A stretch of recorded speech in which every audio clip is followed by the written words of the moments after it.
Hi everyone, my name's Ziggy. I use he, him pronouns. I'm a filmmaker slash director. I work in the Casey area, and I'm looking forward to kind of getting to spend the next hour and a half with you all, teaching you a little bit about video editing and Davinci Resolve in particular. I think editing is a lot more interesting than people give it credit for. It's very easy to think of it as just kind of putting parts of clips together, but really there's a lot you can do with editing when you're telling a story.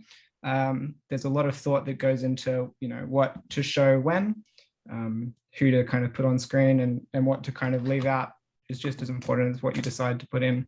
So I'm looking forward to this workshop. That's a bit about me. If you've got any questions, feel free to leave them in the chat. Otherwise, I'll pass on to David if you'd like to introduce yourself. Oh, g'day there, David Westbrook here.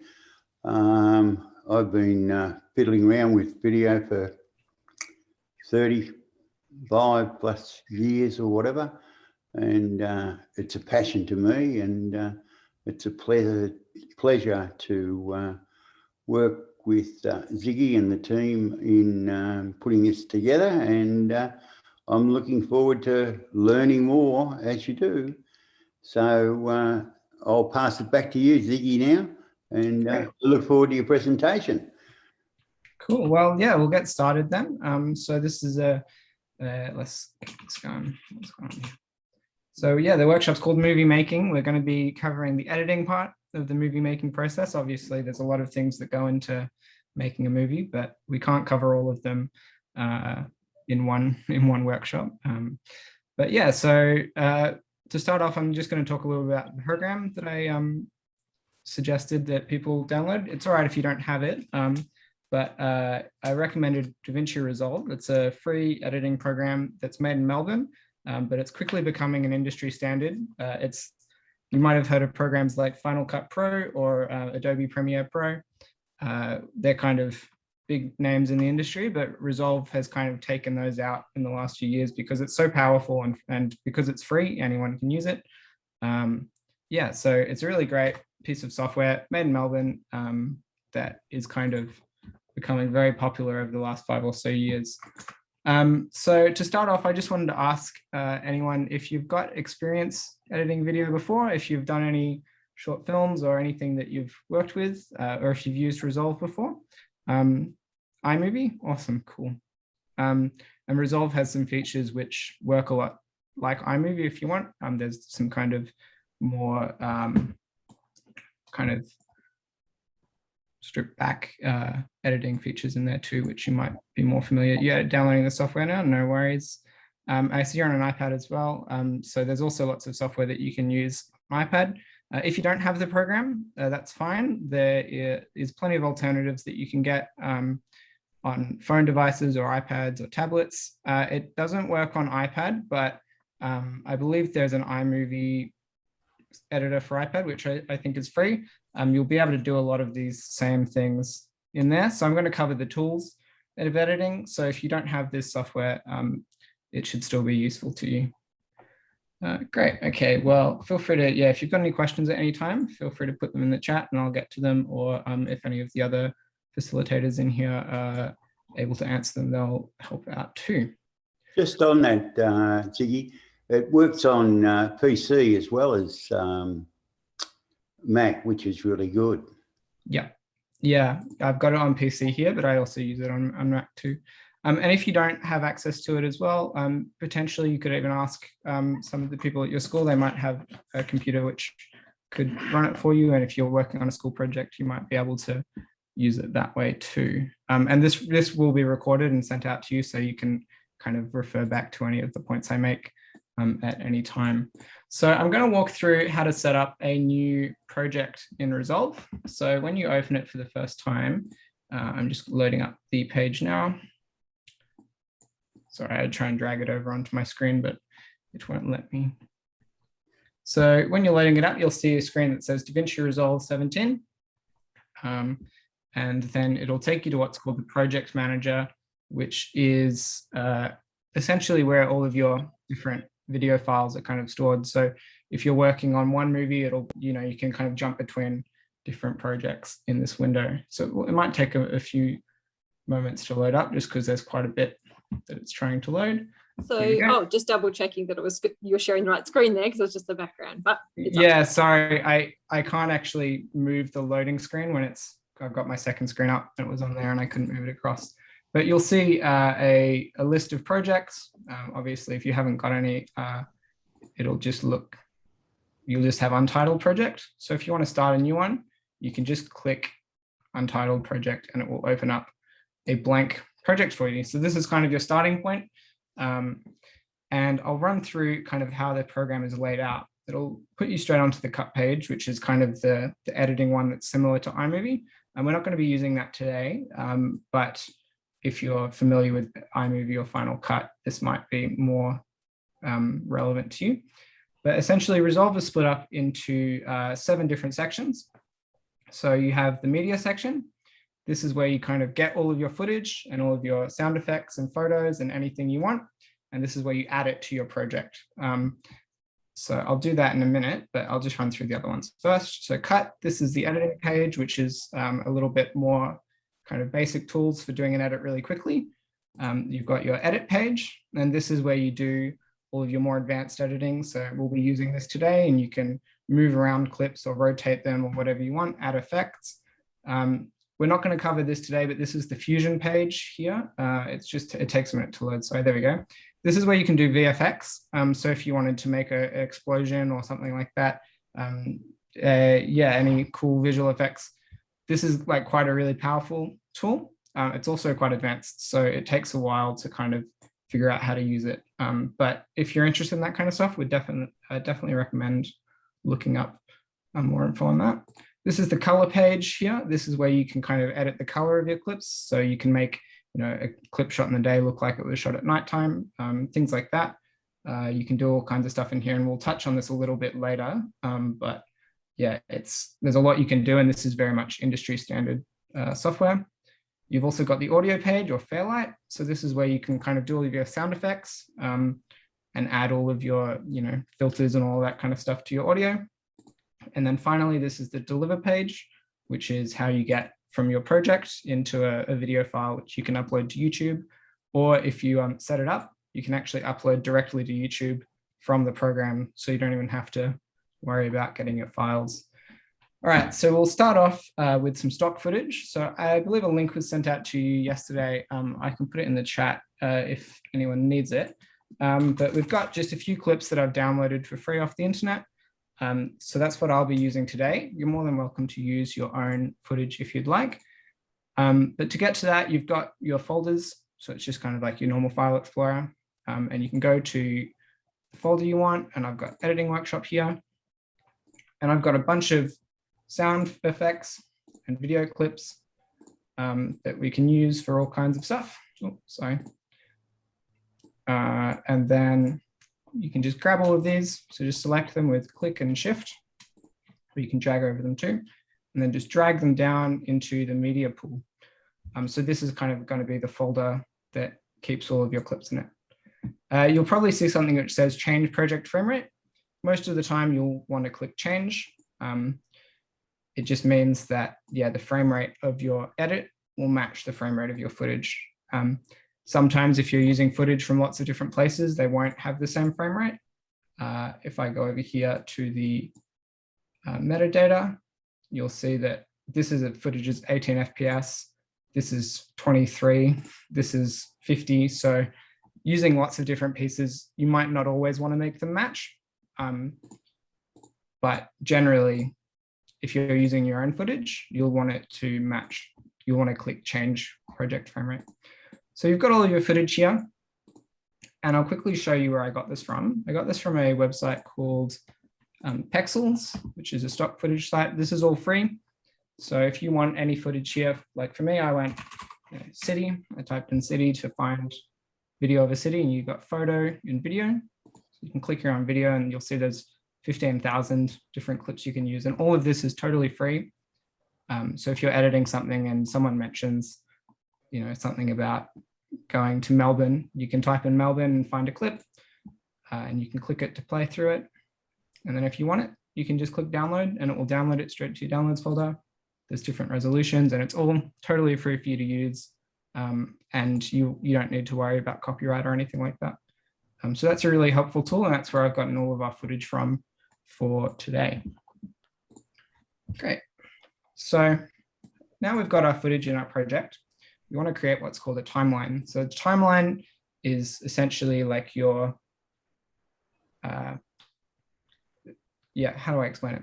It's kind of just like the order of clips. It's where you take all of your clips out of your media pool, which is what we just created.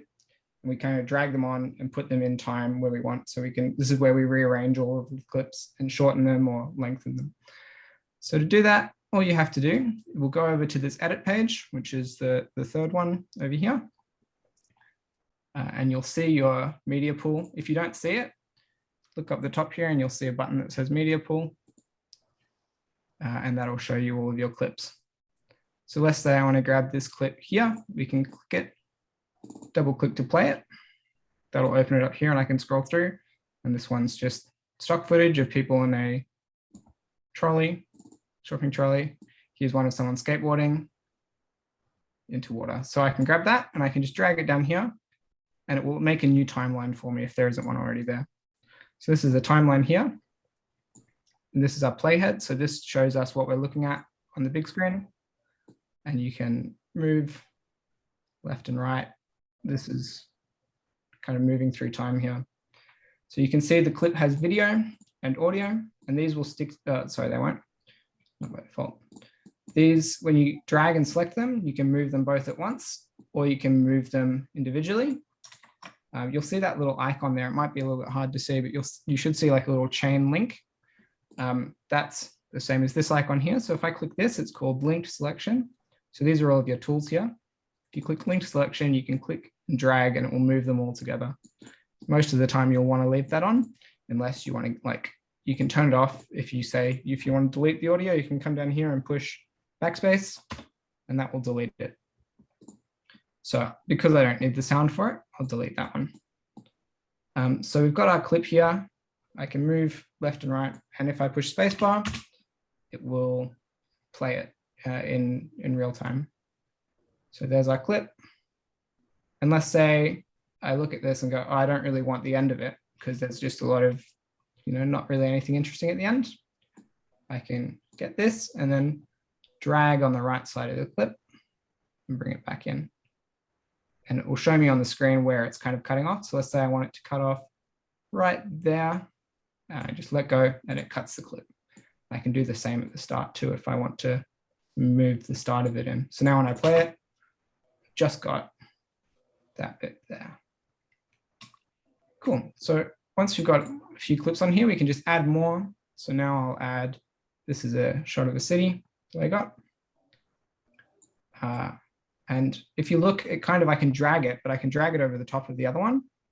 You might not want that because now I'll Control Z to undo. If I drag it over the top, I've just lost the second half of that clip. And if I drag it back, it's gone. So, I mean, obviously, if you do that, you can drag it back out. But yeah, if I drag it wherever I want, I can just get rid of clips and it's really destructive. So if I come up here to our tools again, this toolbar, the magnet clip there, you don't have to worry about most of these. Most of these kind of don't really do anything that you'll need. But next to our chain link, which was the one that linked the audio and the video, I can click the magnet. And that means when I drag this clip, watch what happens when it gets really close. It's going to snap. So now when I get near it, it's going to put it exactly at the end of the last clip so that it doesn't go over the top of the other clip. So that's really useful because let's say if I turn this off and I think, let's say I'm zoomed out really far and I go, oh, it looks like it's right next to it. But then I play it back and you watch it and there's, see that, did you see that blink? It might be hard to see over Zoom, but there was like a gap between the two clips. So you generally want to avoid that when you're editing. So the snap tool, I usually leave on most of the time.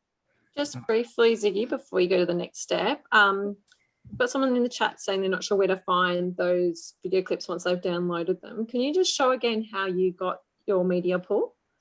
Yeah, no worries. So when I've made a folder on my computer called Editing Workshop.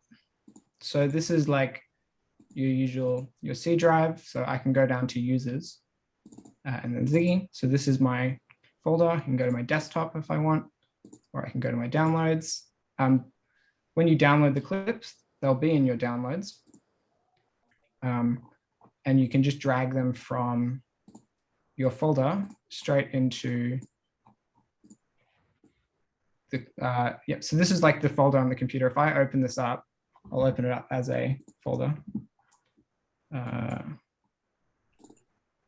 not that one. So this is the same folder in here. I can actually click on that and it will show me the little thumbnails, but this is all of the same files.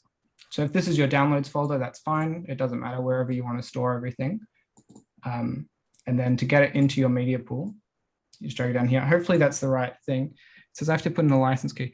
Oh, sorry, Taj, you might have downloaded the studio edition. There's two. If you can leave it blank, try that. Yeah, sorry, I hope that it's the free version that you've downloaded and not the paid one.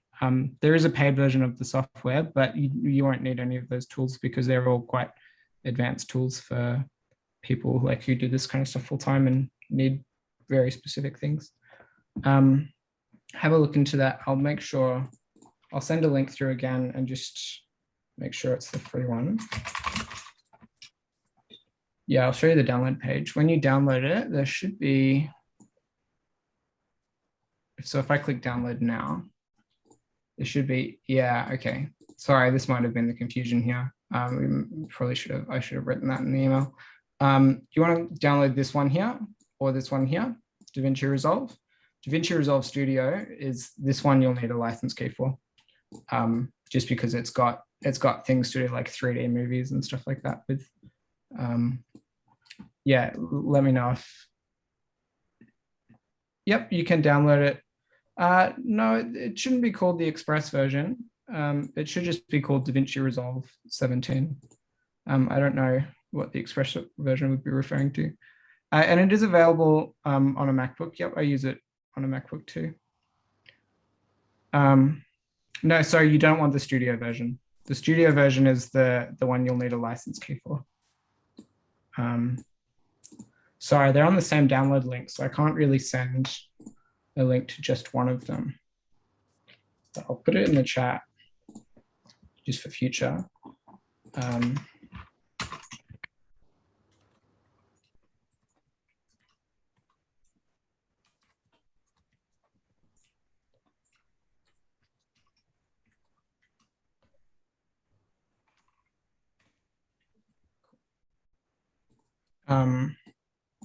Is there any other questions in the chat also? Can you place transitions? Yes, I'll go into that next. If none of the videos are popping up when you're on the edit page, just in case this is what you're talking about, you might have it looking like this where you can't see your video clips. So it's just back up to this little bar at the top. This is all your different windows. And you want to click media pool there and it will open up your media pool. And also, if you are on this page, you can actually drag directly from your folder. So if you don't want to do this on the media page, you should be able to leave that blank. They like to have a register of, oh no, it does have an asterisk. Feel free to just put in a random phone number. I don't think anyone's going to notice. They just like keeping track of who's downloaded the software so they can kind of add features based on, I don't know, I guess for just their data. But yeah, feel free to throw in a random phone number when you open the app. Sorry, are you on, yeah, let's see, what should we do? Are you on Windows or on Mac? If you're trying to open it on Windows after it's installed, is it coming up with an error? Graphic settings. Feel free to, if it's coming up with an error message, feel free to write it in chat and I'll see if I can help out. Do you think that could be a computer? Yeah, it might be a capacity compatibility issue. I'm not 100% sure. It's kind of hard to tell over a text chat. You're welcome just to watch along, everyone, and this will be recorded, so maybe you can follow along with the instructions once you've had a chance to get it working later. Yeah, on all of these tools that I'm covering will be similar in other programs. They'll just kind of have different labels or different buttons on them. So if you have access to another program, that's totally fine too. Otherwise, yeah, feel free to watch the recording of this and when you're able to get the software running, and it'll still be applicable.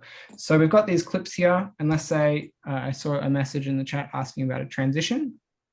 So let's say I want we'll cut this bit in a little bit, and we'll cut the end of this clip. So you can scroll with the scroll bar down the bottom to move around. You can also, if you've got a mouse, you can push the middle mouse button there. And if you click and hold that and drag, you can move left and right. So I'm going to bring this clip in. We'll go to there. Let's say I want a cool, like a fade transition. I'll bring that out so we get that landing too. You can just drag clips around. So if I want to add a transition, the easiest way to do that is go up to these windows here and click Effects Library. And here we've got all of the cool effects. We won't go into much of these, but you'll see one that says Video Transitions. Sorry to hear if it's lagging. It can be a bit of a hard program for a computer to run. But one trick I'll show you here, if you're lagging, you can click Playback and then go under these windows at the top, Playback, and then Timeline Proxy Mode. I'll write this in chat as well, so it stays on screen. Playback, Timeline Proxy Mode, and then water resolution. So if you do this, it'll make it run a little bit quicker for you, hopefully. Yeah, cool. And it won't affect the quality when you render it or anything like that. I'll just put mine back up there. Cool. All right, so to add the transitions, we'll go into this effects library, and then we'll see toolbox and then video transitions. So if I click that, we've got a number of different transitions here, and you can use whatever you want. If we use a dissolve is just kind of the term for fade. So if you want to fade between the two of them, you can go across dissolve and you just click it and drag it onto your clip like that. So now when I play it back, we've got that cool little fade transition there. Perfect. There's also a ton of different transitions you can use. I'll let you explore those however you want. If you hover over them, it will show you kind of a preview of what they look like. So that one's like a clock wipe. This one's like checkerboard kind of thing. Maybe that's like an action movie or something like that. Star wipe, this one's very famous. There we go. So there's a ton of different transitions that you can use here. You can just drag them onto your clip however you want. Cool. So if we play that back now, it's got an arrow. Great. All right, I'm just going to get what's up. If you're Davinci Resolve. Yeah, no worries. Great. So I've shown how to download those stock clips, how to add them to your project, and then how to add them to a timeline. Let's say we want to add some sound effects. So sound works the same way, just comes up as a clip. So if I want to drag this one, these are all kind of whoosh sound effects, which you might not have much use for, but it's just like a generic kind of sound. So you can drag those on here. And if I wanted to add that there, it might sound kind of strange, but you can time those better, so it kind of makes more sense. But if you've got music, you can drag that down here. I've got some music here that I can put into the timeline, and now it plays underneath. You can just keep doing that and adding more things, and you'll get a longer video that way. So let's say you've got a clip like this. Let's check we've got everything. We've got how to shorten, how to add transitions. Cool. So now if I want to add music, I can do this, and let's say it's really loud, because often if you're adding music to a video, you want it to be quite quiet or in the background. You can just click on it. And if your screen looks like this, you click on it and you'll come up here to the windows and click Inspector. And And this is where you can change the settings of the music. So here I can go volume and just drag that volume down. So I can make it really quiet. This will be quite quiet. Probably won't be able to hear it. Or we can make it louder if we want. I won't make it louder, but you can change the volume of your music. And that means that if you've got people talking, you want to be able to hear them and not the music as much, because you don't want to have that. Everyone knows the problem where you're trying to hear what someone's saying and you just can't because there's too many sounds going on. So make sure you spend time thinking about what you want to be able to hear and what you kind of want to have less of. Cool, so that's the main part of adding clips to your timeline. You can also add a fade this way. So if I want this to kind of fade in, you'll see there's little markers up here. And if you do this by accident, I'll show you how to fix it. Sometimes you can click on a clip and add one by accident. So if you see that little kind of, what would you call it? It's like a little hat on the side of the clip. If you click that and drag it in, that'll add a fade as well. So it won't fade between two clips. It'll just fade in or fade out. Oh, awesome. Good to hear. You can fade in like that. So that might be good at the start of the video or at the end of a video, whatever you want to do. Cool. So next I'll go on to layers. So we can put clips on top of other clips. And that right here will be, just dragging a clip and putting it up the top. Sometimes you'll have a problem where the clip will cut out the audio of another track. So see, when I try and drag this on here, that one doesn't have audio. If I drag that one on, the audio section of this clip doesn't, cuts out my music, which I don't want. So the way I can fix that is by locking the audio. So down here, you'll see some little tools. If you click lock track, it'll mean that this won't be changed. So now if I drag that on, it forces it to go onto a new track underneath instead of overriding my music. So I can unlock that now that I'm done. And then I've got my clip on here and it hasn't overwritten the audio. The other way you can do that, if you just want the video from a clip, like a shot like this, where I've got a tram, I don't really need any sound from that. Is it going to let me do this?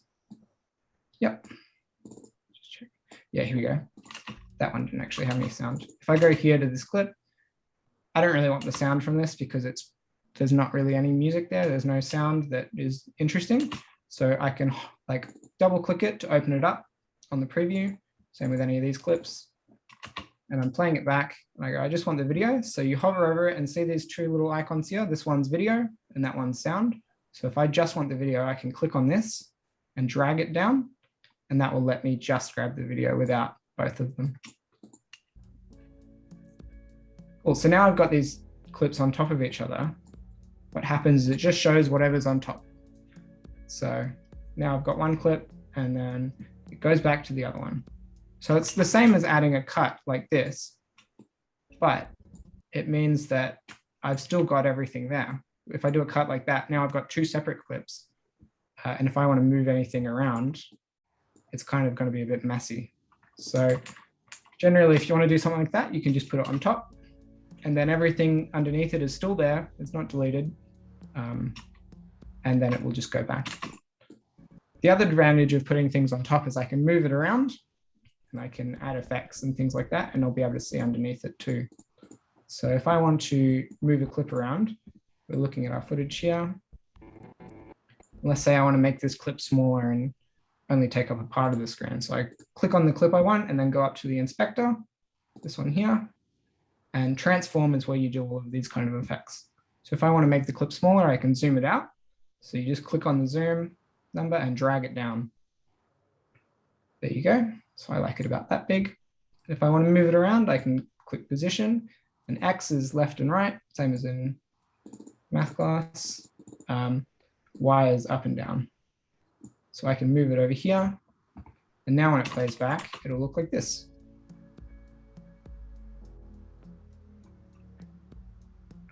Obviously stuff like that might look kind of strange if you're doing like a short film or a movie, but if you're doing like a music video or like I do a lot of music work, so that's probably where a lot of these references come from. adding little clips on top of other clips in different places can actually look really good and be really interesting. It's very kind of abstract, but sometimes it works quite well for you. And then we have it fade out at the end. There we go. And I can also rotate this clip. So you can go rotation angle. You can rotate it however you want.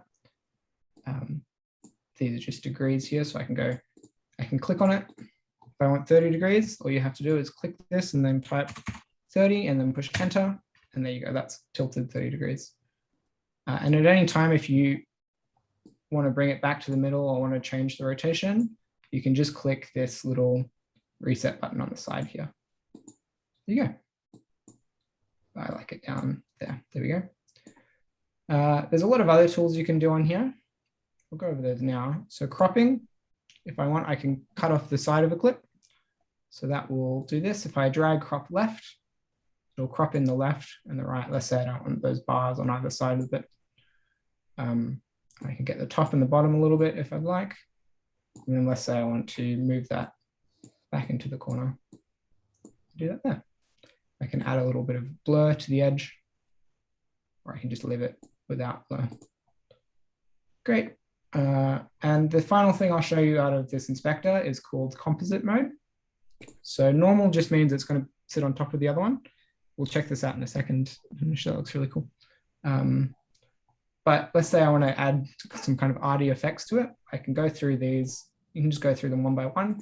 These are like, if you've used Photoshop, these might be familiar to you, but you can just cut through them. And these are different ways of putting clips on top.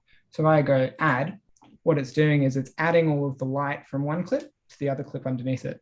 So rather than going, see whatever clip is on top, we're adding the two clips together. So it'll make the clip brighter, but there's other ways to do it too. You can go multiply, so that will make all of the light parts of one clip light on the other clip and dark, things like that. But with these, the kind of fun way to do it is just go through them and see what looks good to you. And it will just change how it looks, and you might get some cool effects out of it. And you've also got this opacity slider. So when it's at 0, you can't see anything. And when it's 100, it just looks not. Sorry, got to drink some water. When it's at 100 there, it just looks normal. So when you're fading a clip in and out, all it's really doing is kind of slowly sliding this up and then sliding it back down. Cool. So we've got that little clip that comes in and comes out. Great. So that's the inspector tab. This is how you change things like that, how the clip looks on the screen. Do we have any questions in the chat? Feel free to take a little break for anyone to ask any questions they have, and I'll check out this skateboard project here. I'm just downloading it now. For some reason, every time I try to open that.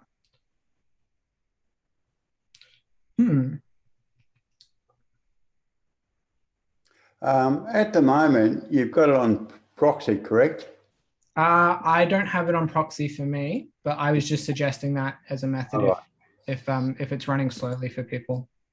So if you leave it on proxy and you output it, does it output at proxy or does it output at full resolution? It outputs at full, yeah. So essentially when I do this proxy thing, what it's doing is it's just taking the pixels in the clip and only showing a quarter of them. So it's the same as going from HD down to standard definition. Yep. So if I turn it off, you'll see it here. This is just for like any participants who are wondering what that does. Yep. You can see all the detail in the car, but then if I go into proxy, it gets a bit blurry. But when you're zoomed out like this, you can't really tell the difference. So it's really useful because it means it will run easier on your computer. I'm using a Windows computer. It's a few years old now, but I was talking to the student. Oh, okay.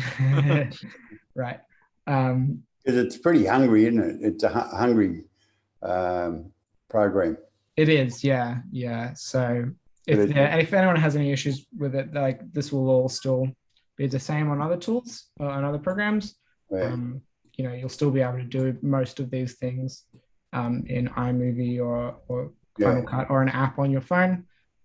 These will still work. Cool. It's a great program. Great program. Yeah, exactly. This is a really good one to know, and it's getting more and more popular as well. Like, you know, there's full movies that are edited on this now. Yeah. So yeah, I've got the skateboard project up. Let's have a look at this. Is this all right with you if I put it on my screen? Yep, cool. It looks really cool. So we've got some text on there as well. Awesome. This is really great. Yeah, great. Well done. Very cool. So for anyone wondering, we'll show you how to do that text next. So text is another thing that uses that layer. We'll go in here. If you want to find a tool, we'll go to our FX library, and then you can click this little search button. If I type text, I've got all of these different presets for text, but just use these top ones here. So if I go text here, I can drag it onto my clip, and you put it on top of whatever you want. Now if I go some text, we'll write it in the text box on the side. So this is back to the inspector. So now we have our text settings as well as our position settings. And we've got our text here, and I can change the font. You can scroll through what font you want. We'll go Old English is a cool font. So we'll use that one.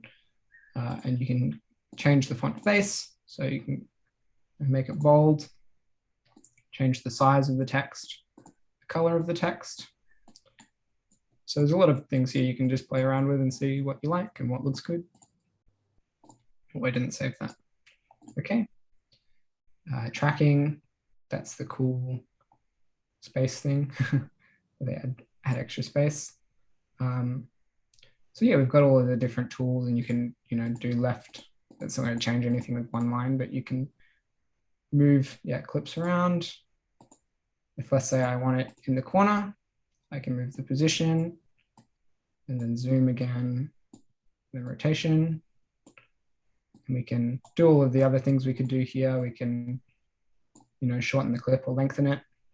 You can add, I won't go through all of this now, but you can add like the drop shadow and all of these different effects. So feel free to just scroll through these and kind of play around with the different settings and see what looks good. And you can also go over, so this is title. If I click on here, this is all the text settings. And if I go to settings, this is the same page as we had before. So this is where we had all of our crop. You know, you can do your crop thing. We had our composite modes. So you can do add. And now it will look like this. And I kind of want that to fade out a bit, so we'll maybe do that. Fades. So one cool trick to use, some of the stock footage I gave you is called a light leak. So if I play this, it was a clip called 4K light leak streak whiteboard transition. It's not actually 4K, I had to convert it. But when you play this, it looks kind of weird because it's like, you know, it's just a bunch of light that's moving around. It's not really footage of anything. But if I want to grab this, I'm going to just drag this down so it's a bit easier to see. If I want to grab this clip and put it on top, we can use this as a transition, same as we would with like a fade. We'll get it so it go to here, because you can see that's the start of our clip, and drag this along until it's nice and bright. Well, it's given us the audio as well, so I'm just going to do that trick where you drag with video. So double click the clip and then hover over and then click the video one and drag it down. So let's line it up so it's where we've got some bright stuff. There we go. That's nice and bright there. And this is where we can use our composite mode. So if we go to the inspector, composite, and then add, what happens is we've got our footage here, it looks normal, and then it burns over and now we've got our titles there. So this is a cool little transition effect. It goes away. Cool. It's like the same as using, you know, transitioning between two clips with a dissolve, but it's a little bit more fun. So I like using this, especially if you're doing like music videos. This is very popular. There you go. And now I want to bring this clip down, like I want to cut it down to the right spot. But if I do that, I'm going to have to scroll all the way over here and then drag it in, which is fine. But there's a quicker way to do it. So if I go over to our toolbar here, where we had our magnet and our linking tool, I can also click this one here. So these are tools for editing clips, the 4 on the left. If I go to blade edit mode, it's going to change my mouse cursor into a blade. So what I can do is I can go, this is where I want it to end, and hover over where I want the cut to be, and I just click on the clip and it adds a cut in the middle there. And I can do that here at the start too. That's where I want to start. And then I can go back over to my selection tool. So the plain mouse one is the one you want to be on most of the time. And I can click this and I can push backspace to delete, and then backspace to delete that one. And I've just cut the clip down. It's a bit quicker than, you know, scrolling around and dragging things. Cool. That's a good example of using that add. So remember, that's inspector, composite, and then add to get that effect. And you can change the opacity there too, can't you? Yeah, yeah, exactly. So if I turn it down, the effect kind of, yeah, so it won't take up the whole screen when I do that. With these ones, I generally like having it full opacity because it kind of hides everything and then brings it back out. But yeah, you can change the opacity here. Very powerful, very powerful. Yeah. So having a little library of, I try and download a bunch of these little light leak clips because they're really good to have just a folder of them on your computer and go, oh, I want one of those, and you can just drag them in whenever you want them. Because really you can use this for anything. Cool. Great. So that looks good. Awesome. We've got our title there, and then it goes away. Great. So next, I'm just looking here. So you can also do 2 clips side by side. So if I come over here and I want to add, what's this one here? This is a nice city clip. I'll grab the video of that. So hover over video and drag it on. If I want these 2 clips to be sitting next to each other, what I can do is I can go down here. So you could move it across like this, but the problem is we're only getting the side of the clip. We're not getting like the interesting part. So obviously if you look at this, you know, you might want to have this side in it on the right, or you might want to have these 2 trees. So what we can do is we want to crop it first. So we'll go crop. Let's say we want that bit there. You kind of want to have it at half the clip. So you can kind of look at it and go, oh yeah, that looks like halfway. Or what you can do is if you drag it all the way to the right, this is a little trick for you. It'll go to a number. It'll change depending on what resolution your footage is. But if I drag it all the way to the right, it says 480. So if I want half, all I have to do is type in 240. Or let's say I want half of it, but I want like the middle half. If I go, so if I'm at 240, I know I've got half the clip because 240 is half of 480. If I want to get a little bit more on the side, if I change this down to 200 and then get 40 on here, those add up to 240. So I know it's still half the clip, but it's a different half. And then I've got that bit and I can drag it over to the side. And then I've got the half that I want, or the section that I want in that right half. I'll drag that over. And let's say I want to do the same thing on this clip on the bottom. I can do it. But if I do that right now, if I go crop the right of it until, you know, we'll do the same settings. We'll do, let's say 200 on this one and then 40 on the left. If I do that now, the problem is it's affected all of this where I don't want it for that part. I only want it for this last part. So what I'll do is I'll go back over here and I'll reset these. So I'll reset that one, so both at 0. And I'll go back up to these tools here. We've got that blade tool there. And I can cut it here. Go back to my mouse tool. And now if I adjust it, if I go 40 on the left, 200 on the right, if I go back over here, it hasn't affected it at all. And I need to drag it over so it lines up. It might not line up perfectly, but you can kind of spend the time to get it to line up better. I want it to be more centered. So what I'm going to do is I'm going to change it. As long as they add up to 240, I know it's half a clip. So I'll go 120 on the left and then 120 on the right. And then I know it's the middle if I do that. Yeah, so now it's cut. I've got 2 clips side by side. And then this one cuts out before the other one. So I can drag it all the way to the end. It's going to hit a little bump when I get to the end of it because that's the end of the footage. But that's as much as I can get. Perfect. And I could bring in another clip on the left, or I could do, I could add something else or whatever you want.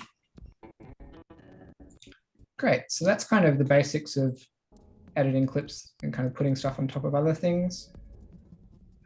If I want this clip, let's say I've got a news reporter that I want to come in and out of a clip. I'll go put these fireworks on here. There you go, it's a cool fireworks clip. And then we've got this video of someone skateboarding. Actually, we've seen that one. Let's do this one. If I want to go back and forth between a clip, what I can do is I can just grab, like let's say I want to go fireworks, street, and then back to the fireworks, and then back to the street. What I can do is I can go back to this blade tool, and then I can click where I want to cut. And I can make a bunch of cuts like this. David, if you know a faster way to do that, let me know. But from my thinking, that's probably the quickest. And now when I watch it, it's going to go street, and then fireworks, and then back and forth. Cool. So now that's how you kind of go back and forth. And if I want, I can change the timing.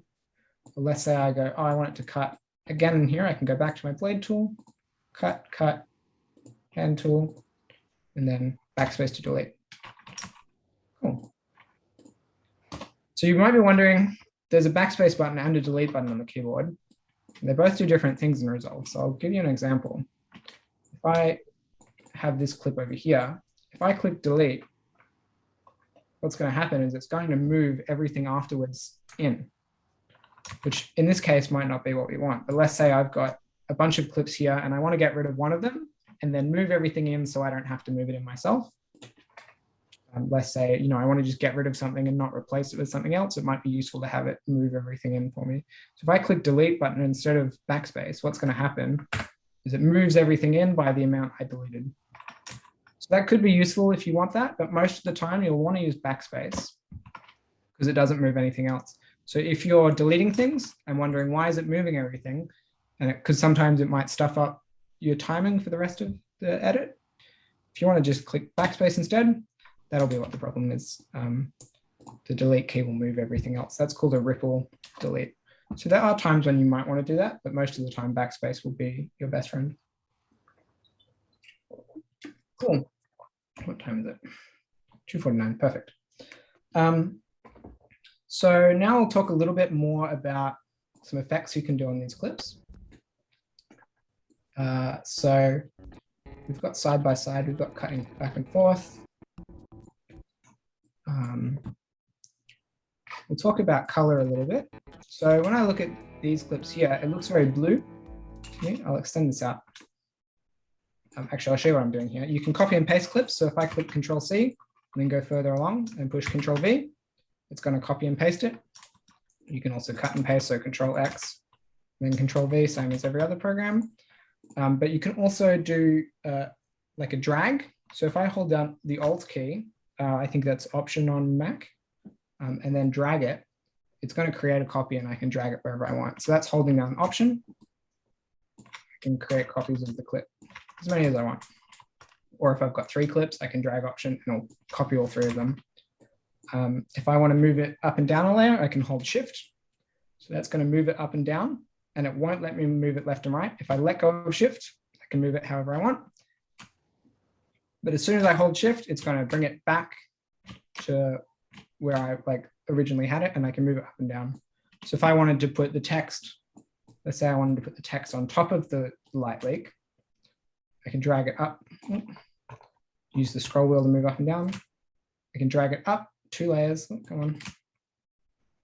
There we go. And now when I play this, you can't really see it because it's on add. If I go here and change this to normal, you'll be able to see it. The text is still there even when the light leak comes up. So it's on top of, see, it's on top of it instead of underneath it. So whatever's highest up is going to be what you see first. And then you'll see everything underneath it later. So middle mouse button and drag to move around, or scroll wheel to move up and down. If you're on a computer, you can hold the control key. So mouse wheel, or if you're on a trackpad, you scroll up and down with 2 fingers. If you hold control, it'll scroll left and right. If you hold shift, it'll make everything bigger and smaller. So this might be useful if you've got lots of layers. You can go shift and scroll wheel and it will zoom in or zoom out that ways. You can hold alt and scroll wheel and it will zoom in and out that ways. So normal scroll wheel is going to be up and down. Control scroll wheel is going to be left and right. Shift scroll wheel is going to be zooming in and out. And then alt scroll wheel is going to be zooming in and out that ways. So control, shift, and alt are the 3 that you can use there. Cool. And that will work with a trackpad too. All right. So if I'm looking at this clip, and we'll extend it so I can see more of it, drag it out. I'll mute the audio. So you'll see on here, you've got some little buttons. So we've got that lock one, which will stop us from overriding it. You've also got an S and an M. So the S stands for solo. So if I come over here, we've got our little whoosh. You've got the music in the background. But let's say I want to just listen to that whoosh. I can click solo and it will play only the solo layer. Same with if I go solo on music, and then you won't hear the whoosh. You'll only hear the music. You can have solo on both of them. So let's say you've got like 10 audio layers and you just want these 3. You just click solo on all of them and it will just play those 3. Obviously, we've only got 2 now, so you won't be able to hear it. You can also mute a layer. So if I click mute, it'll just turn the audio off on that one until I unmute it. Cool. So we've got this clip here, and I'll bring it down to our first track. And yeah, it looks very, I'll just turn that proxy on. It looks very blue. I'll mute that. So now if I want to change this so the color looks different, this is where we're going to use our other tabs. So remember we had our media tab for importing our footage. And you can also do that with the dragging a clip straight into, drag it. We'll go back to our folder. I can also drag a clip straight into the footage bin like that. So we've got our clip here and we'll go to our tabs. So we've done media, we're on edit, and now we want to change the color. We want to make it more yellow. So we can go over here to color. And there's a lot of tools you can use. You'll probably see something like this. There's so many tools that you can use in Resolve, and this is why this is like the industry standard program for this kind of work, is because it has everything you could ever want. You know, not every Hollywood movie you see, but most Hollywood movies you watch, or indie movies or whatever kind of movie it is, will probably have the color edited in Resolve. So if I want to make it more yellow, what I can do is I've got these wheels here, and if you don't see those, you might see something like this. You just come over here and click through them until you see the one you want. This one here called primaries is the one that you probably want. And if I want to make this more yellow or less blue, I can use all of these, but the one I want is offset. So if I drag this over to yellow, it's going to change the color of the clip. So you've got, it's like your color wheel here. You know, you've got red, blue, green, yellow, orange. So if I want to make it more yellow, which is the same as less blue, I drag it away from blue or towards yellow. You can also do that up here. You've got temperature. So that's your cool tones and your warm tones. So this is a bit more precise. If I drag it towards warm, we'll warm it up a bit. We've got a bunch of other tools in here as well. So I'll just run you through the primaries wheels quickly. So we've got temperature, which is our cool and warm. We've got tint, which is cameras kind of have a bit of a tint to them, which is usually magenta or green. So this looks a little bit green to me maybe, so I'll drag it towards magenta and it'll get rid of some of that green. And a lot of this is personal preference. You know, you kind of look at something for a while and decide what you want. So we've got that offset wheel. The offset wheel does exactly the same thing, but it just kind of is a bit more extreme. You've got these 3 wheels on the left here as well. So these will control different brightnesses. So if I do the one on the left, it's just going to move the dark colors. So now you'll see all of the shadows are becoming more blue or orange. And there's a lot of ways you can do this in Resolve, but this is just one of them. So if I want to make it more green in the shadow, we can do that. Gamma is the middle. So if I want to make kind of the middle, you know, not too dark, not too light, the neutral areas, if I want to make those more purple, I can drag this towards purple. And let's say I want to make the sky, so whatever's really bright in the image, I can change the color of that with the gain. So if I change the gain to orange, it's kind of hard to tell in a clip like this, but you'll see it isn't really changing the shadows. So if I go back over to offset, see how it's changing that, all of this area over here. It's changing that quite a lot. So I can go Control Z to undo. Whereas if I change the gain, it isn't actually changing those colors. It's just changing the bright parts. So that's how you get, that's what those wheels do. So we've got lift is the shadows, gamma is the neutrals, gain is the highlights. So that's the really bright bit. And then offset is everything at once. So if I want to change, I'm going to kind of dial this back a bit because it's quite extreme right now. It's hurting my eyes a little bit. And at any point, you can double click a wheel to reset it. So if I've got that really far, I just double click on it and it's going to put it right back to the middle. So your other settings on here, I'll quickly run through them. Contrast is same as contrast for a photo. It's going to make the bright stuff really bright and the dark stuff really dark. So this looks very kind of flat. If I bring the contrast up a bit, it's going to kind of add a bit more, it's going to add a bit more difference between the light and dark colors. And once you've done the contrast, there's another setting called pivot. And if you move this, you can kind of tweak it to make the contrast look nicer for your picture. So you'll see if I put the pivot down really low, it looks one way. And if I put it up really high, it looks another. So that just kind of changes how the contrast looks. Mid-tone detail does a similar thing. You probably won't have to worry about this much. It kind of just makes the lines stand out a little bit. You'll see that's all the way down and then all the way up. It kind of blurs it when it's down and kind of does the opposite when it goes up. Color boost, this kind of makes all the colors more vibrant. So if I do that, it might be hard to see on Zoom, but I'll zoom in. It's going to make everything really kind of pop with color. You want to be careful not to overdo this one. I find a lot of people often kind of put the color up way too high and it just doesn't look realistic. But yep, again, you can double click. So if I double click color boost, it just resets it.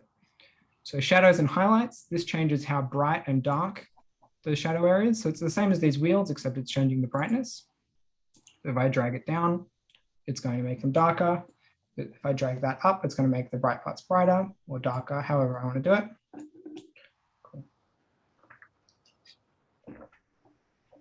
And then saturation, this is very similar to color boost. It just works a little bit differently. They kind of do the same thing. So saturation is going to saturate it, make it really bright. And then hue, this is just going to change the color of everything. It's not the same as using an offset. The offset kind of makes everything more orange or makes everything more blue. Whereas the hue wheel, what this does is it just moves, it's like your color wheel, but it rotates it. So if I want to make all of the reds to purple, all of the blues into greens, and all the greens into yellows, you kind of just do this and it rotates all the colors around. And everything will look really different. And that's kind of what all of the tools do. So you can change a color of just parts with this gain wheel, everything with the offset. This will do your lift and gamma will do the shadow parts and then the neutral parts. Underneath them, you'll see this little wheel. If I turn this left and right, it'll change the brightness. So it's underneath the wheel here, that bar, you just pull it to the left and it's going to make everything darker or brighter. And it's the same as, so it affects the same things as the other ones. And then offset will make everything brighter or darker too. So that's how you use this color page. That's probably all I'll show you from color, just because we could spend literally hours going through all of these. This is like, I've been using this page for probably 6 years now, and I'm still finding new tools that I haven't seen in my life. So there's so much here that you can look into, and I'll link you to some resources if you want to learn more about it, because it is lots of fun. I like color a lot. Cool. So the next thing we'll talk about is green screening, and David had some notes for how to get a good green screen. I've got some footage here, which I'll show you how to green screen, but so I've got this clip here, which is, it's just all stock footage that I got off Pexels.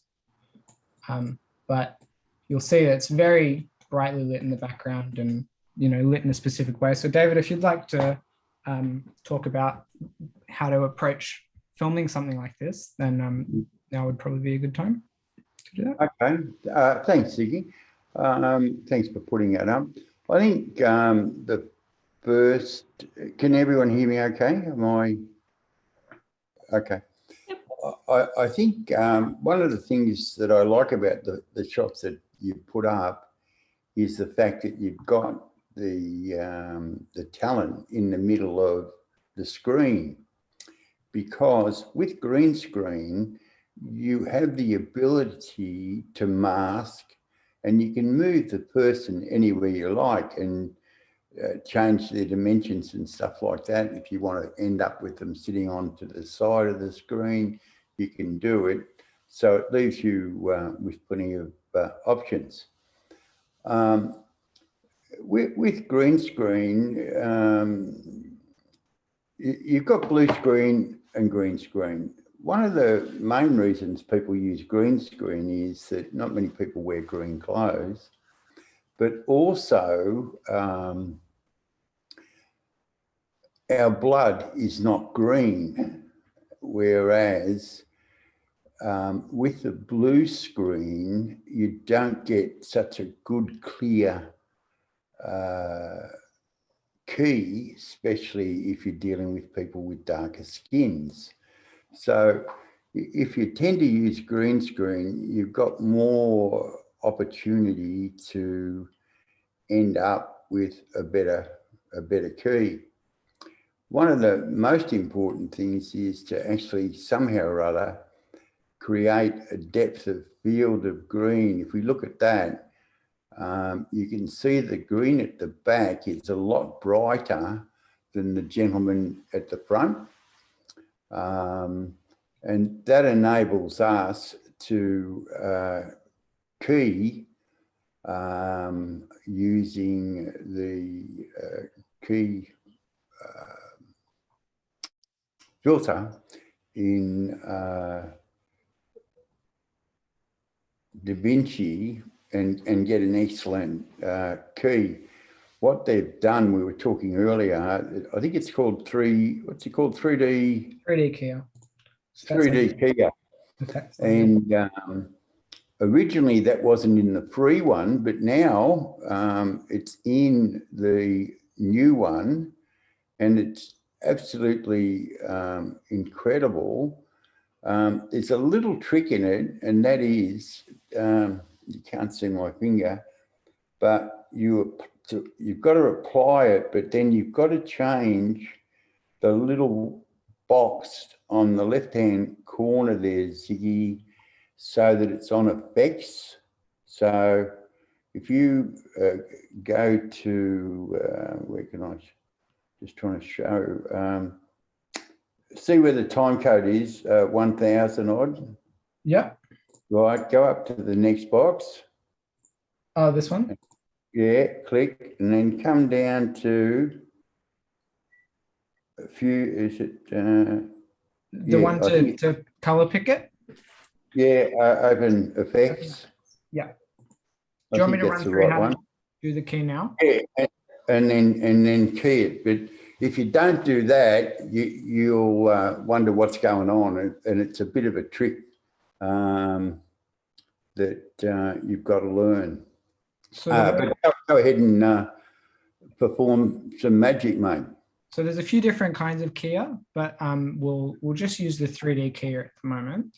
So if I click this and drag it onto my green screen clip, we've got it here, and I've dragged it on. It might take a few seconds to load, and you'll notice it hasn't done anything yet. That's because we haven't told the computer what color we want the background to cut out. So we go back up to our inspector. And up here, you'll see all these different tabs. So we want to go to the effects tab. That's where all the effects live. And as David said before, it might be a bit confusing because you've got the controls here, and this is how you pick what color you want. If I click pick and click on the green, it's not doing anything. So that's not how you want it to work. So you have to come down here. So you've got your play. This one can be a little bit harder to remember where it is, but you've got this little box in the corner. And if I click the drop down on that, I've got all of these different tools. So I want to use the one for effects. So I go to open effects overlay. And now when I click on here, it'll pick what color I want to cut out from the background. Beautiful. So that's already one click and it's already a pretty good green screen key. And you got the ability to have 3 shots at it, I think from memory. It's hard because all our photos are sitting over the instruction on the top corner there, but you can continue to draw little tiny lines to get out. For instance, if that was say if that was a lady with fuzzy hair, you can take that above the gentleman's hair to give you a better key again. So it is very, very smart. And once you've got this, you can adjust it a little bit further. So if I go, there's some tools here. The first one, which will make a really big difference, is called despill. So if I click that, oh, that's not what we want. Why is that happening? All right, maybe ignore that one because that's often, let's see, let's reset that. And key it. What's going on here? There we go, now it's working. So if I click despill, see that green kind of line around the edge? If I click this, it gets rid of that. It's gonna do it. It can be a bit finicky. Might be because I'm screen sharing. Yeah, it's not liking that I'm screen sharing, I think. Yeah, and you've got all the other little tiny controls hidden, but there's some fantastic controls underneath all our photos. Yeah, so we've got all of these different tools here with, you can just slide all of these and kind of figure out how you want it to look. Yeah. And that will change some of the, the key settings that change how it decides what you can see through and what you can't. Why is it doing this? No, it doesn't want to. Sorry, give it a bit of a green tint. That's not meant to happen, but I think it's just because I'm screen sharing on Zoom. Yeah. But all of these settings will help you change how it looks. And you can also come down to the bottom here. And if I go output just means the final, like what it's showing us. Right now it's showing us the final product. If I go to highlight, black and white, this is showing us what's being cut out and what's not. So anything that's colored in white is what we see, and black is the stuff that's being cut out from the background. So doing this makes it a little bit easier for me to come up here and adjust these settings. If I pull this, you'll see, oh, that doesn't look right. It's just a little bit easier to tell what is being cut out and what isn't when I'm on this setting. And then when I'm done, I just go down to final composite and it takes me back to where I was. It's very powerful, and again, we can't see it, but there's a section up there where you can actually change the color correction of the background, because often one of the most important things is the background that you use. In the sense, you might want to darken the background or lighten it, or put a little blur on it so that you've actually popped the person out a little bit to give it a bit more depth and make it realistic. Especially if you're doing a doco or something like that. Can you put a little blur on that at all? Yeah, I'll put a different clip in the background because one trick that might make this look really unrealistic is, I mean, feel free to guess in the chat, but I think one of the problems with this clip is that we're filming facing down, looking up. So there can't be anyone kind of standing like this, when we're looking up towards the sky. So you're better off using a clip similar to this one that we had before. Let me just move that out of the way. Whereas with this one, I mean, it doesn't line up very well, but at least it kind of is the same background angle. It's not totally unrealistic angle. So we can come down to, as David was saying, to add a little bit of blur to the back of this one. If you want to blur the background, we can go Effects Library. And then if you just type in blur, you'll get, and the search thing, so that's right there. Blur, you'll get all of the different blur effects. And if you're not seeing this, you might be on audio. Open Effects is all the video effects. So just click on that and then you'll see these. Just a little bit guzzy and blur. You don't need much. Yeah, just drag that on there. See the difference, how it pops him out and it looks a little bit more realistic? You can control, you can go over, you can click the clip and then go effects and you can change way too much blur. Yeah. Just a little bit of blur. Well done, Ziggy, well done. Yeah. Now And then just show Ziggy how you can actually move him to the left. Yep, exactly. So before, when we were looking at all the zoom tools, we can use that here again to, we can move our, we can move them to the left or up or down. I mean, if I move them up, the problem is going to be, see how it cuts off at the bottom there? Mm. That's not very good. You want to avoid stuff like that. But if I, I can go to the left, I can go a bit smaller.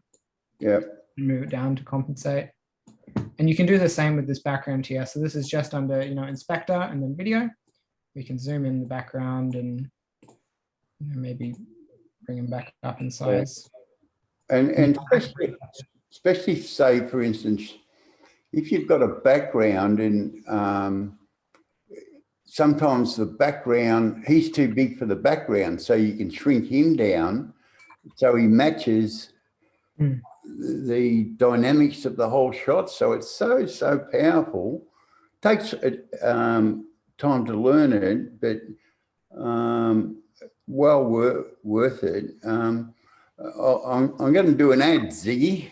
I bought, I don't know if you can all see it, but I bought these books off Amazon. I don't know if you can see them all. Resolve, the training books, yep. Yeah, and I got Davinci Resolve Fairlight. I got the color correction, etc. Yep. And Fusion. And at the same time, Davinci Resolve, and really, I think it was about $60 for this, but it's got all the video clips that you can work with. Sure, you can learn things off YouTube, etc. But if you've got a book, you can write and scribble and go back. So I think if you're really interested in moving forward, get on Amazon and say, even though it's Davinci Resolve 16, it will get you there, and very, very practical. So sorry, there's a free ad. Yeah, and you can ask your school library to get them, and the good thing is with those as well is they've all got an online exam that you can sit. So if you're if you're really interested, you can sign up online and do the test that comes with it. So that training book will take you through all of the features of Resolve that you would possibly want to know, and gives you all of the project files so you can kind of do little assessments, and then you do the online exam, and it's just like a bunch of multiple choice questions, and you get a little certificate at the end to say you're a certified Davinci Resolve user after you've done that. So yeah, if you're interested in Resolve, definitely ask your school library to look into it, or we can set you up with training material if you want. The other thing I was going to mention with green screens as well is it doesn't have to be removing just a background like we've done here. I did it for this clip as well. It was just drag 3D keyer and then go to your effects overlay and then click the control and click and drag, and that will get rid of the background. Cool.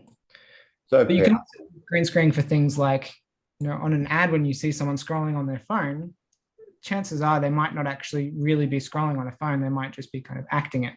So what you can do is I can drag this 3D keyer on to here, go to my effects tab, and then do the same thing. So effects overlay, control keyer, and then click and drag. And this is going to create some problems with the leaves here. So you've got to be careful, I guess. But despill, see now despill changes. It's gotten rid of the leaves too, which isn't what we want. But you can spend more time kind of making it more precise. Yeah, and you can mask it to lay it on top, load the clip on the bottom, and then load the same clip on the top, and then mask it so that you're playing only with the top, and then remask it so the bottom, all the other comes through. Yeah, so there's ways you can do this where you're just doing the green screen effect on the area that the phone's in. I probably don't have time to go into that now, but if you're doing something like this, we can kind of combine that with our transform tools. So let's say I want to get it so that video clip of the city is just on the phone. Well, first you zoom it in and move it around, but because I'm using the same clip for the other one, remember that's going to affect all of the clips over here. So I want to go back to my blade tool, click that, and then put a cut underneath these two clips. And because I've got the magnet on, it's automatically going to snap to right underneath it. So if I went without the magnet tool, it might be off center and I play it back and it's not quite where it should be. So we'll turn the magnet on, click here, and it will automatically be right where we want it. Then I'll go back to my pen tool, or my hand tool, sorry. And I click this clip and I can, what are we saying? Now if I move it and adjust it, so I'll scale it down and I can rotate it here.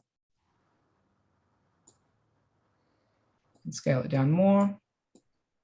So now I've just got that clip underneath my phone, and obviously it's not going to move, which you can animate it so it follows where the phone is. We won't do that now just because that will we don't really have time to cover all of that.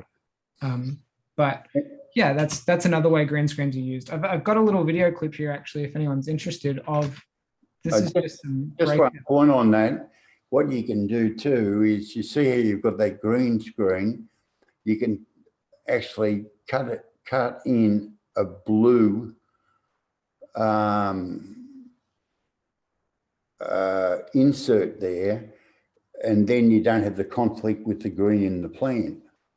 Exactly. So yeah, if they'd used a blue screen, there, we wouldn't have a problem. But sorry, so you go ahead. Good point. Very good point. So that is a time when you'd want to use a blue screen instead of a green screen, is if you've got something green in your frame. I mean, not many people wear that color of green, but if someone was, then you'd have to use a blue screen instead. Yeah, I'll show you a little quick demo that I found before. This is like some examples. Like until a good green screen, you'd never notice that it's been done. So there's probably a lot of films or TV shows you've watched that have been shot with green screens that you might not have had any idea that that's how they did it. So like, if you look at these clips, this is from different TV. There's so much you can do with the green screen. You know, a lot of this stuff, you'd probably be using programs other than Resolve, but you could do a lot of this kind of green screening in Resolve through that Fusion tab that I showed you before. But that takes a while to learn because it's quite complicated. But yeah, there's so much you can do with this. There's a blue screen. So oftentimes, I mean, there was a clip later in here where they're at the Grand Central Station in New York. And to get a location like that, if they wanted to hire out the real thing and close it down to film in there for a day, it would cost them so much money, like a ridiculous amount of money to actually film in there. So it's a lot cheaper to just do it in front of a green screen and then fake it and make it look like it was shot there. So yeah, if you look online, if you just search green screen, like before and after, and then like, you know, if you want to see like Avengers or something like that, if you search that on YouTube, there'll be tons of clips showing you kind of how much green screening they've done. Because a lot of those films are kind of built with green screens. Do you think now that you've spoiled the new James Bond movie, Ziggy? I haven't seen it yet. I haven't watched any trailers or anything. I don't think I've spoiled anything, have I? We're gonna be looking at all those green screens and everything. Well, if they're done well, you can't notice them. They're like so hard to see. So real. Yeah. So that's why, like, people who don't like VFX in movies, it's often just because the only VFX they notice are the ones that are bad. Yeah. So yeah, it's there's a lot. There's people, you know, spend their whole career kind of figuring out how to make that stuff look really realistic. So that's a really fun industry to be in. If anyone's interested in VFX, then Certainly is.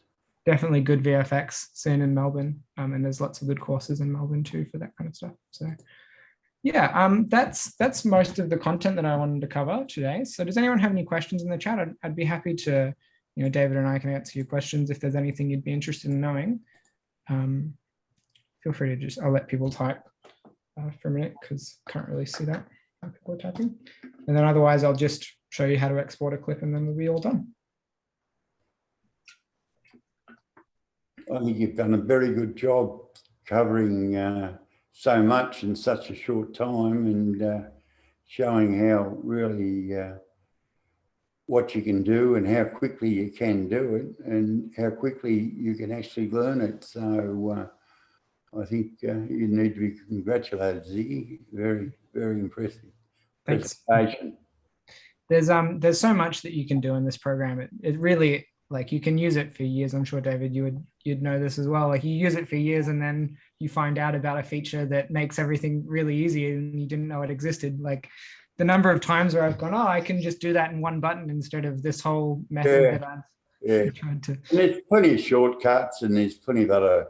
I got one of those, as you know, that little keyboard with the cuts and everything like that, and you can make stuff so quickly. Especially, I know you haven't talked about the edit page, but if you're knocking out little tiny things using the edit page, it is just so quick. But again, it's a different area of the components that make up this fantastic program. Yeah, exactly. I mean, there's so many, every year they add more features to this program. Like, originally it was just for the color page. That was what people would really use it for. And then they started adding all of these features that you would only get in other editing programs. And it's become really powerful. So to answer your question, Janet, about getting from iMovie into Davinci, I'm just trying to think from memory. I don't know if, I think there's a way to do it. I'm not sure in iMovie exactly how, but I've just found a little article. This says how to send projects from Final Cut. Oh no, yeah, sorry, to Final Cut Pro from iMovie. But I'm thinking you can probably do this to Davinci as well. So when you're on iMovie, if you go, no, it might not work. Yeah, I'm just trying to think if there's a way to do it. But if you can export it from iMovie, you want to find a file called an XML file. So this is a bit advanced, but if you can get a file out of it, and it might be through sending it to Final Cut, you might be able to get this kind of file. If you, you can go import, import, and then go, where is it? Sorry, import timeline. No, I think it's this one here. Import media from XML. Oh, sorry, timeline. Import timeline. There it is. So if you click this, I don't have anything on me to import, but if you can save your iMovie as a XML file or any of these kind of files, you can then go open up a blank Resolve project and then go import timeline. And then if you open it up, it will open into Resolve and you should be able to keep on editing it. I don't know if you can do that in iMovie. My gut instinct would be that you might not be able to, but they might have added that as a feature. But if you're into iMovie, feel free to look into this. It's called the cut page. So if you type Davinci Resolve cut page, this is kind of, you move around this page and you make edits in this a lot like you do in iMovie. The clips kind of move around the same way that they do in iMovie. So you might want to look into that. But you could also, just on that, you could throw all the clips, the raw clips that you've got for the iMovie project into a folder and then just import the folder. Yeah. If you're willing to start again, like start editing everything together again, then that's probably the best way to do it.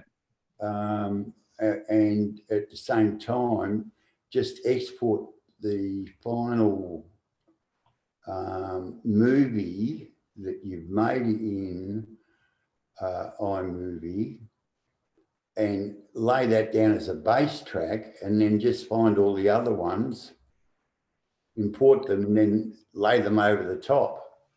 Yeah. And put the various effects and the color and all those great things you can do. So, and the other thing, of course, is that you can go the other way back into Final Cut Pro, because with Final Cut Pro, it's got some advantages too with effects. It's probably a little more powerful in the sense that you don't need such a hot machine where you can use various projects and transitions that aren't as heavy on as, what do you call it? The graphics package. Yeah. I definitely move between programs all the time. So sometimes just exporting it as a video file and bringing it into another program is good enough.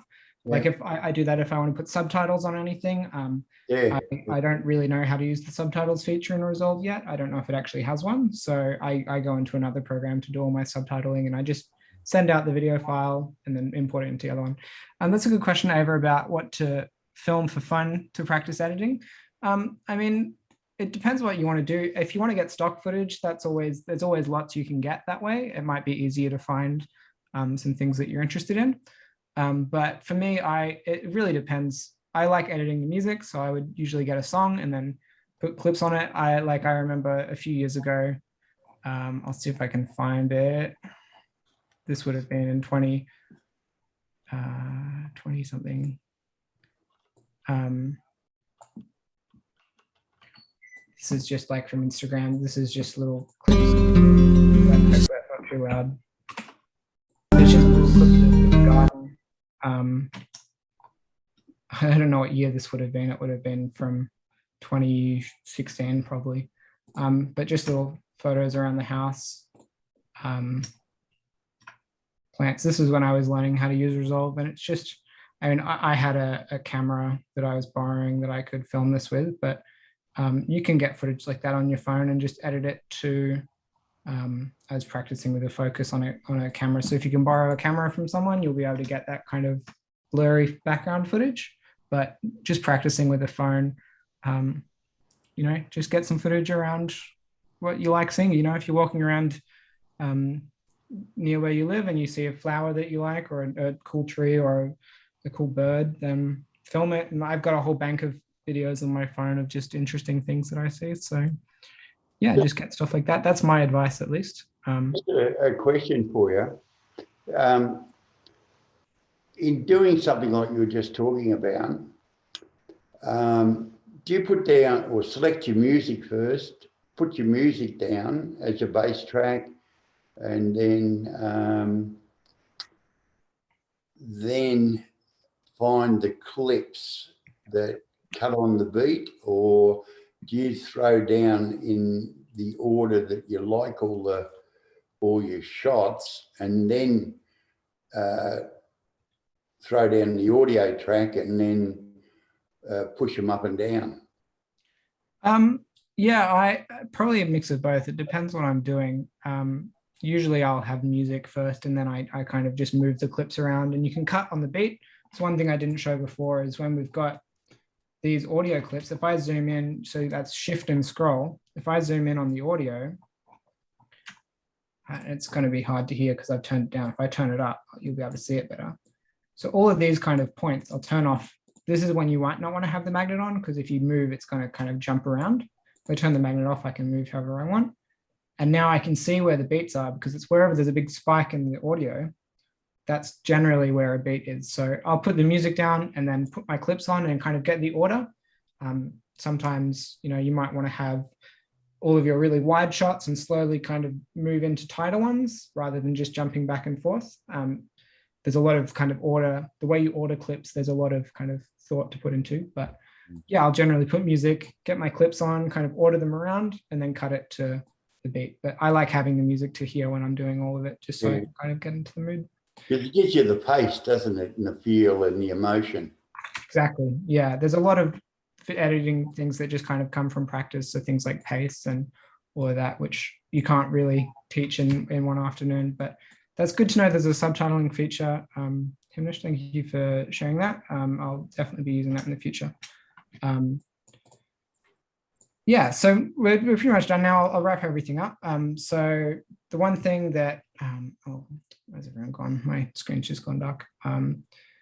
One thing you obviously want to be doing throughout this whole process is saving your project.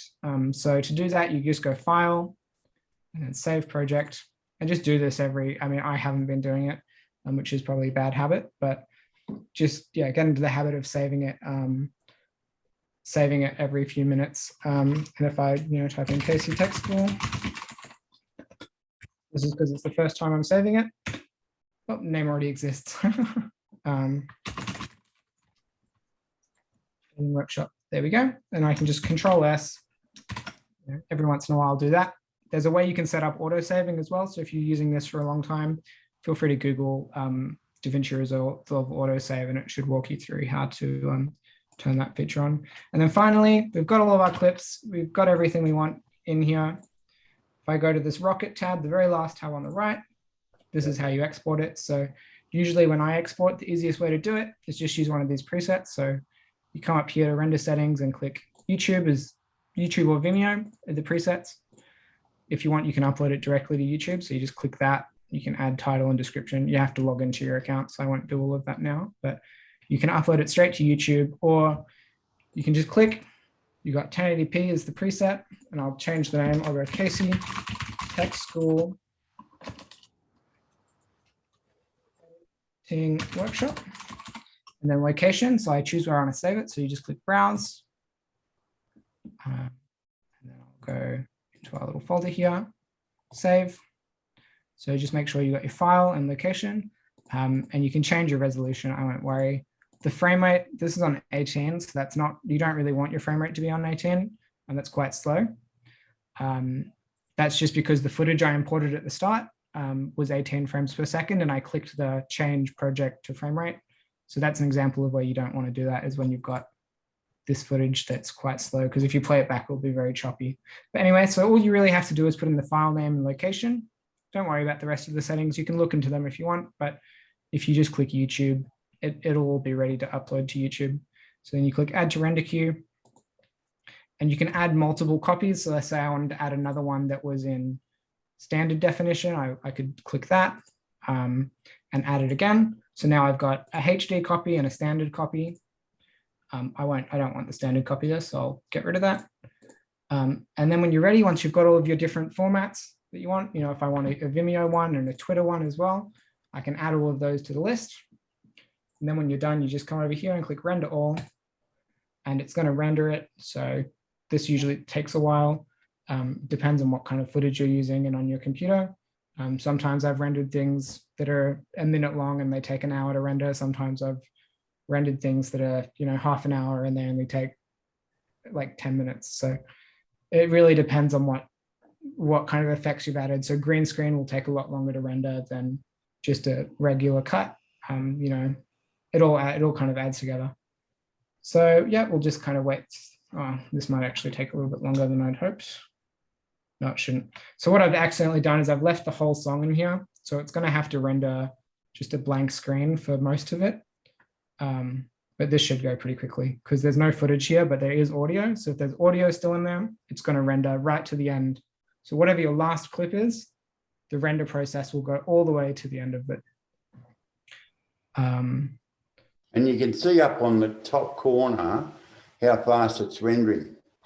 Yeah, and they give you an estimate. The estimate's not really accurate, but it will give you a percentage as well. Cool, so that's rendered. And now if I go back to our folder, here it is. And the file, I named it Casey Tech School Editing Workshop. So if I open it up, I play it back, we've got all of our stuff here. And that video file that I just had in that folder, I can upload it to YouTube, I can upload it to Vimeo, Facebook, whatever kind of site that you want to put it onto. And that's it. That's the whole process.